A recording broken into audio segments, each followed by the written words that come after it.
Assalamualaikum warahmatullahi wabarakatuh. Halo semuanya, saya Nur Amalina Zahra. Pada kesempatan ini saya akan menyampaikan hasil pengamatan dan kajian singkat mata kuliah ilmu pengetahuan sosial melalui kunjungan ke tempat penziarahan makam Nyimah Carik yang berada di wilayah Waringin Kurung, Banten. Video ini dibuat untuk memenuhi tugas mata kuliah ilmu pengetahuan sosial. Nyimah Carik merupakan tokoh penyebar agama Islam pada masa awal di Banten yang diperkirakan datang sekitar abad ke-15 Masehi.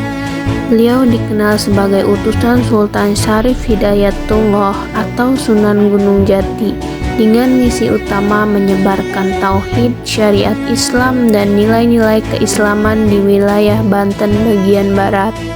Menurut sejarah tutur masyarakat, Nyimah Carik merupakan putri Sultan Hudsyirya atau disebut juga sebagai adik dari Sunan Gunung Jati. Kedatangannya ke wilayah Banten diceritakan memiliki unsur spiritual yang kuat. Dalam cerita rakyat, beliau disebut datang menunggangi ikan talang sambil membawa Al-Quran dan papan nisan yang melambangkan kesiapan beliau dalam berdakwah hingga akhir hayat. Dalam perjalanannya, Nyimah Carik melakukan dakwah di wilayah Waringin Kurung dan sekitar Karangantu.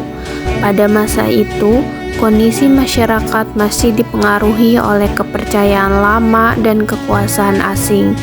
Bahkan dalam cerita lokal disebutkan adanya tantangan dari pihak pribumi yang bekerja di bawah kekuasaan Kaisar Kubota dari Jepang yang berupaya menghambat penyebaran ajaran Islam melalui fitnah dan tekanan sosial.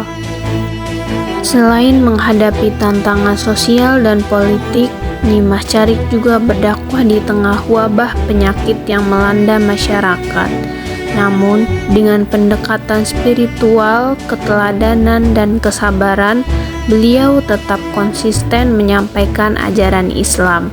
Keteguhan inilah yang membuat Nyimah Carik dikenal sebagai pejuang Islam tertua di wilayah Banten. Saat ini, makam Nyimah Carik menjadi salah satu tempat penziarahan yang ramai dikunjungi masyarakat. Makam ini telah ditetapkan sebagai cagar budaya sehingga memiliki nilai penting tidak hanya dari sisi religi, tetapi juga dari sisi sejarah, sosial, dan budaya. Dari sudut pandang ilmu pengetahuan sosial, tempat penziarahan ini dapat dijadikan sumber belajar sejarah lokal. Melalui kunjungan langsung, kita dapat memahami bagaimana peran tokoh agama dalam membentuk kehidupan masyarakat, serta pentingnya menjaga dan melestarikan warisan sejarah agar tidak hilang oleh perkembangan zaman. Melalui kisah dan peninggalan Nyimah Carik, kita diajak untuk meneladani semangat perjuangan, keikhlasan dalam berdakwah, serta pentingnya menghargai jasa tokoh-tokoh terdahulu. Tempat penziarahan ini menjadi bukti bahwa sejarah hidup dan tumbuh di tengah masyarakat.